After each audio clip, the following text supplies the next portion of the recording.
오늘 하루 이슈의 중심 최경영의 최강시사. 더불어민주당 친문 의원 이렇게 부를 수 있는지 모르겠습니다만은 더불어민주당 내 의원 20명이 경선 후보들을 향해서 정치개혁, 기본소득과 관련 끝장 토론을 제안했습니다. 표면상으로는 정책 토론 제안이지만 이재명 경기지사의 주요 정책 공약 가운데 하나인 기본소득을 겨냥한 것이다, 이런 이야기가 나오고 있고요. 이재명 후보 캠프 정무특보단장이시죠, 김우영 전 청와대 자치발전 비서관 나와 계십니다. 안녕하세요. 네, 안녕하십니까. 예, 이게 그제 8월 16일 날 있었던 이야기입니다. 그렇습니다. 예, 더불어민주당 20명 의원들이 기본소득에 대한 끝장 토론을 제안했고, 이를 두고 김우영 비서관님이 정무특보단장께서 이렇게 말씀을 하셨어요. 솔직히 친문 자처하는 분들 중에 좋은 분들 많지만 일부 호의하는 형들은 정신 차리라. 이게 무슨 말인지 제가 암호 같아서. 예. 이게 무슨 말인가요? 네. 그러니까 이제 그 친문을 말할 때는 어떤 대통령님과의 친소 관계, 그렇죠. 뭐 그런 부분이 아니고 사실은 가치거든요. 가치. 문재인이 이 세상을 바라보고 또 우리나라를 이끌어가고자 하는 그 방향에 동의하는 거. 문재인 정부가 지향했던 가치. 네. 이제 포용적인 어떤 복지 국가를 만들고 경제를 선순환시키고.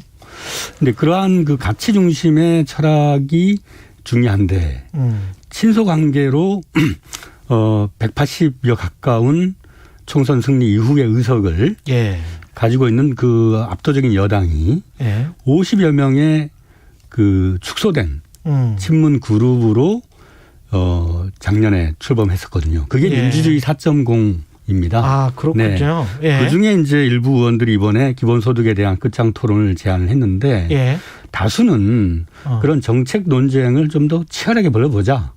그런 취지로 서명을 하셨다고 알고 있습니다. 그건 좋은 거 아닌가요? 네. 그런데 그걸 끌고 가시는 일부의 분들은 다분히 반 누구의 어떤 시각에서 이 문제를 접근하고 있다는 것이죠.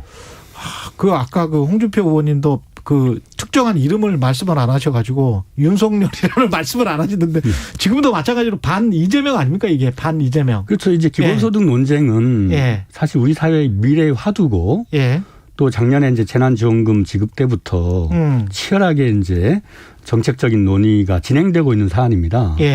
그런데 이제 논의를 하자면서 이 제도는 도입하기에 이르고 위험하다. 논의를 하자면서 이미 판단을 하고 규정을 짓고 하자는 게 말이 되느냐, 이런 비판이시군요. 토론은 배치 상태에서 장단점을 따지고 또 국민 주권적 판단에 기초해서 그 의견을 수렴하고 그래야 토론이 되는 거 아니겠습니까? 근데 결론을 미리 내려놓고 이 제도는 위험하다. 그러니까 우리 허가를 받고 지나가라. 어떤 그런 다소 그 현재 시대의 이 소통 시대에 걸맞지 않은 방식의 문제 제기라고 판단을 한 거죠. 정책 자체가 그 너무 극단적이고 위험해서 우리는 받아들일 수 없다라고 미리 전제를 하고 논의를 하자라고 하는 거는 약간 좀 모욕적이다, 이렇게 느끼신 건가요? 글쎄 뭐 캠프 입장에서는 어떠한 문제 제기든 간에 어떤 주제든 간에 그 모든 토론은 열어놓고 접근하겠다. 특히 국가의 미래를 놓고 진지한 토론은 얼마든지 수용할 수 있습니다. 네. 그런데 여기 20명의 의원들이 공당의 의사결정 시스템을 모르는 분들이 아니거든요. 지금 민주당은 선거관리위원회 주최로 경선 토론이 진행되고 있습니다. 거기에 각 후보의 대리인들이 나와서 룰을 정하고 일정을 짠 겁니다.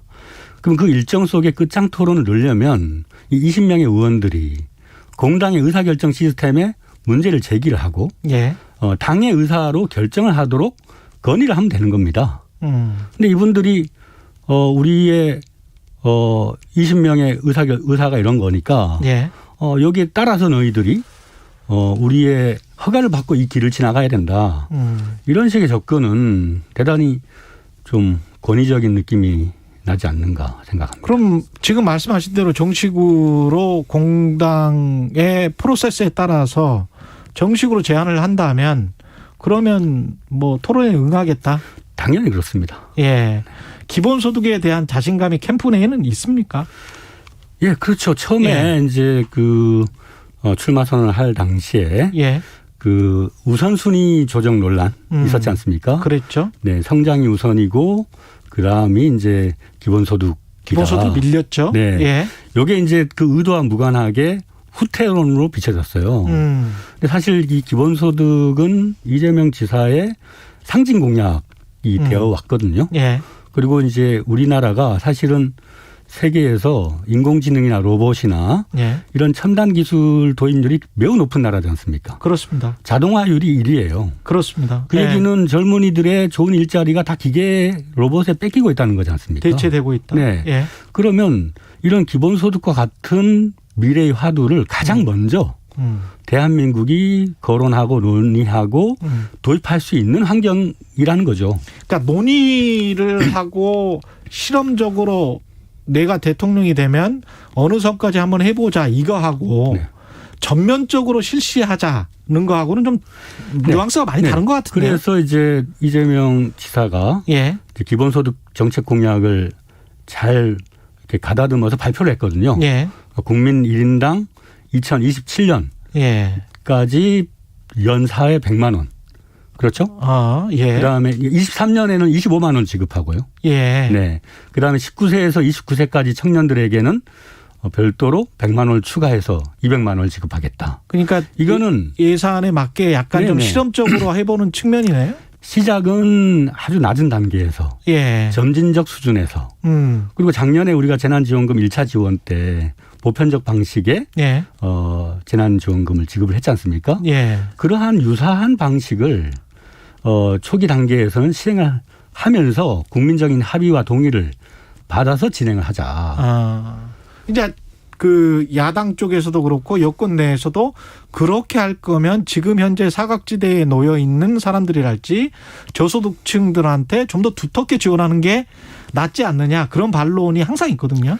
근데 이제 그 1차 재난지원금이 있었고 2차, 3차가 있었는데 그때는 선별 지원을 했지 않습니까? 그것도 이제 그 지역화폐 소멸적 방식이 아니고 현금 지원을 했어요. 근데 그게 이제 일본에도 마찬가지였는데 일본은 어르신들이 그 방바닥에다가 현찰을 깔아놓고 돌아가시곤 했다는 거 아닙니까?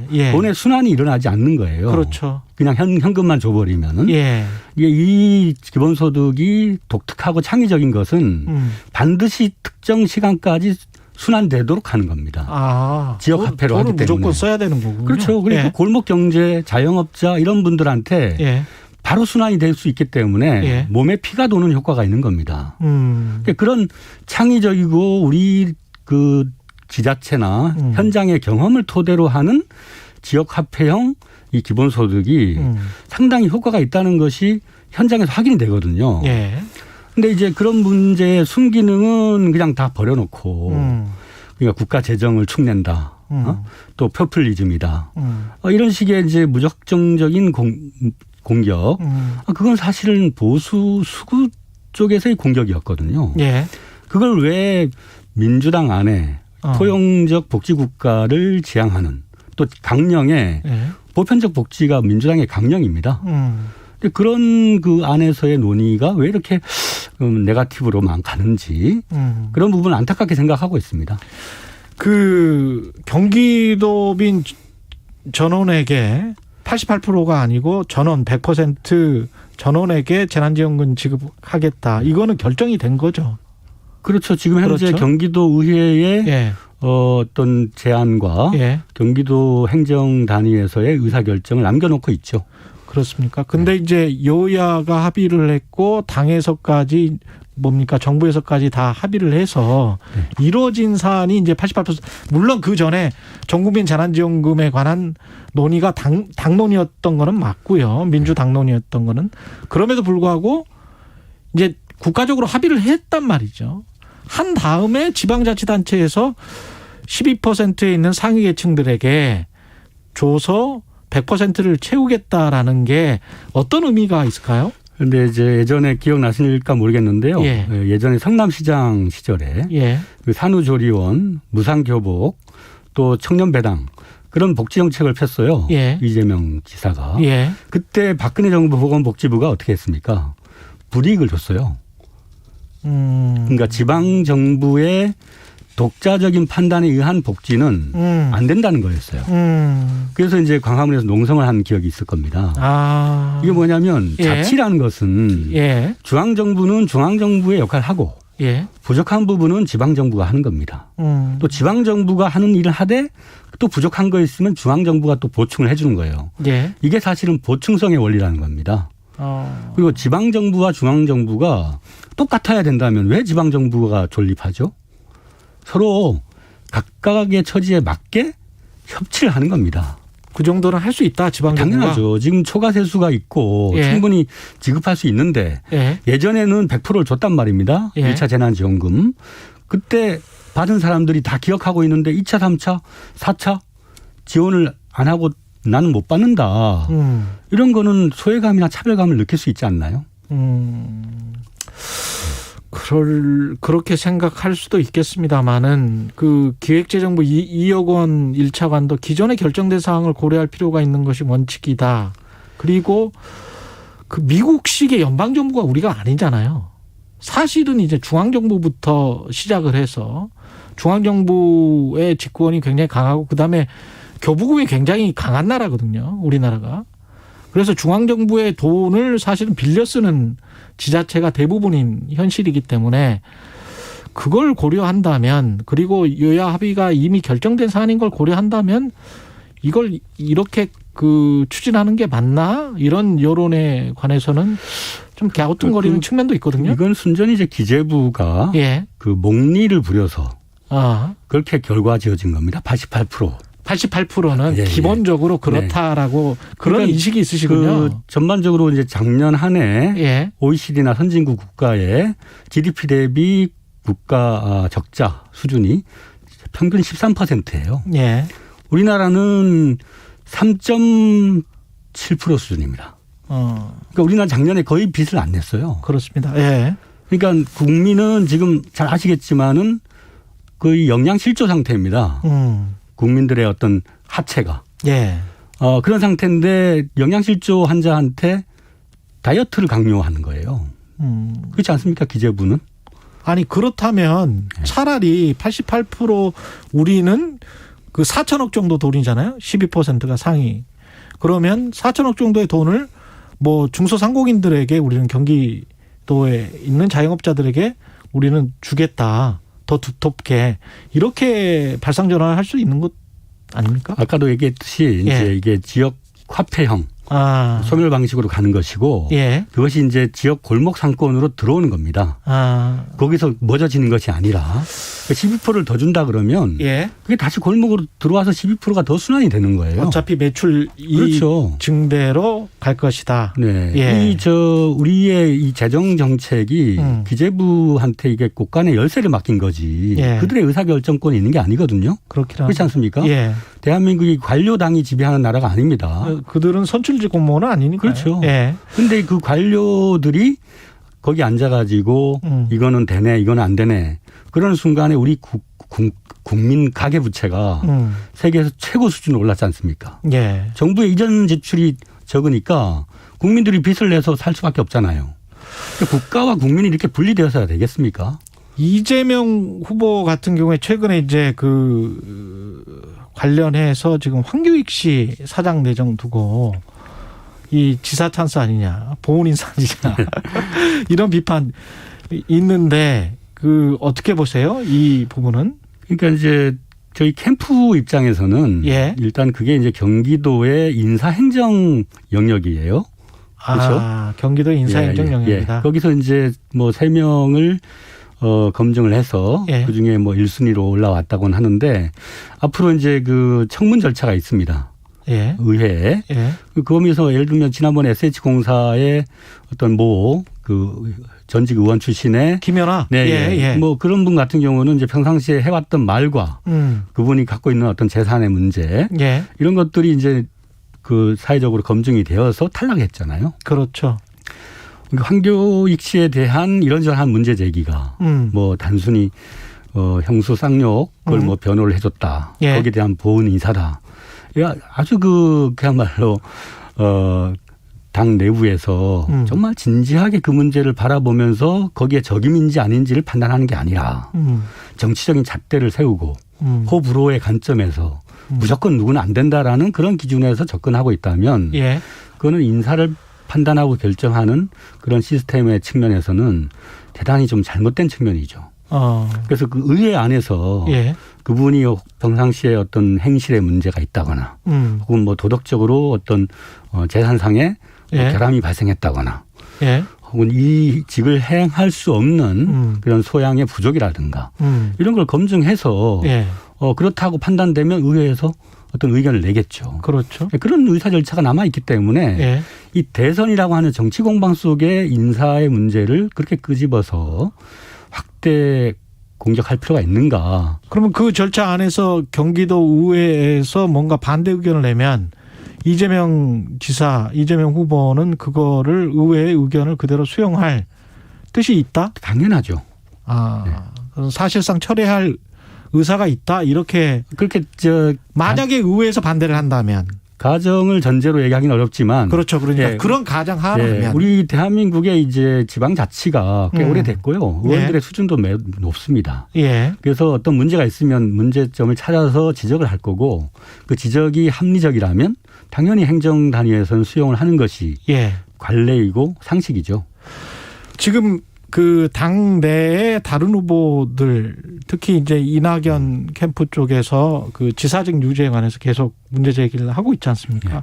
이 부분에 관해서는 어떻게 생각하세요? 지금은 다른 때가 아니고 예. 그 팬데믹 상황이고 여러 가지 이제 백신 수급 문제 또 이제 방역 문제 우리 국민들의 어떤 바이러스와의 전쟁 속에 있습니다. 이 속에서 치르는 정치적 경선은 국민들의 삶을 가장 먼저 고려하고 거기에 입각해서 책임감 있는 공직자로서 자세를 갖는 것이 중요하고요. 그런 측면에서 또 법과 당의 기준이 있습니다. 예. 언제까지 사퇴하라고 하는. 예. 그 기준에 따르면 될 일을 가지고 뭐 지사 찬스니 뭐니 이렇게 그 직을 관두라고 공격하는 거는 다분히 국민 삶의 문제를 바라보지 못하는 그런 결과를 초래할 수 있죠. 예. 만약 사퇴를 했는데 예. 뭐 어디서 불이 났다거나 무슨 재난이 났다거나 그러면 저 사람 정치 노름에 빠져가지고 사퇴하는 바람에 리더십에 공백이 생겨서 또 저랬다. 그런 공격이 올 거 아니겠습니까? 알겠습니다. TV 토론 관련해서 어제 TV 토론 어떻게 보셨어요? 그 요새 그리고 지지율과 관련해서도 캠프 내에서는 어떻게 보고 있는지도 좀 궁금하네요. 어떤 그 지지율이 하루아침에 이렇게 그 순간 이동을 할 수 있는 건 아니고요. 예. 어떤 축적의 시간이 있어야 되고. 지금 요새 근데 그 당 후보들에게 공격을 굉장히 많이 받아서 지지율이 조금 좀 위험하지 않나 그런 캠프 내 위기의식 같은 건 없어요? 그렇진 않고요. 일단 경향적으로 보면은 그 ARS 같은 경우는 그 정치 고관여자들, 정치적 관심층이 높은 분들이어서 거기에서 보면은 약간 보합적인 그런 부분이 나오고요. 정치 중관심층. 이제 평범한 국민들의 시각에서는 이재명 지사에 대한 호감도가 높고 또 여러 가지 그 기대치가 상당히 있습니다. 그리고 우리 경선이 좀 더 포지티브한 방향으로 국민 삶의 문제로 이 민주당 경선이 이루어진다면은 서로 동반 상승할 수 있거든요. 근데 이제 너무 지나치게 이제 네거티브나 이런 것들이 많이 와서 좀 안타깝게 생각하는 거는 예를 들면 이낙연 전 총리 이런 분들은 뭐 벽시 총리라고 불릴 정도로 아주 깨알 같은 민생 대안 같은 걸 갖고 계신 분입니다. 그런 그 포지티브한 거를 드러내서 정말 발전적이고 그 상승할 수 있는 그런 경선을 얼마든지 할 수 있었거든요. 그러니까 지금도 아직 충분한 시간들이 있습니다. 어디 뭐 인격을 문제 삼고 과거의 어떤 그 사람의 잘못을 반복적으로 공격하고. 그건 물론 그런 네거티브도 필요하면 할 수 있겠죠. 그러나 본인이 그 국가를 어떻게 경영할 건가. 나의 공약은 뭐다. 그게 기억나는 게 없잖아요. 지금 만약에 본선에 간다면 윤석열 후보가 야권의 1위이기 때문에 지지율에서 확실한 우위를 점할 수 있는 어떤 전략 같은 게 있나요?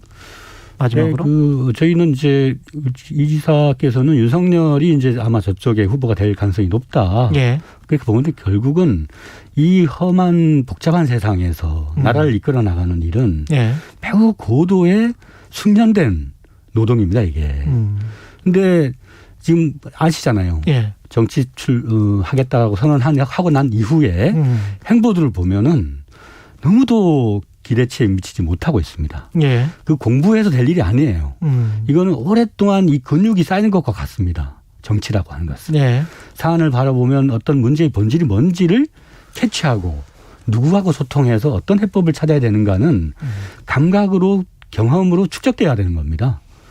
근데 쉽지 않다. 예, 뭐 검찰로서 어떤 칼을 휘두르는 그러한 기백만 갖고 이 대한민국의 이 복잡한 현실을 경영할 수 있다?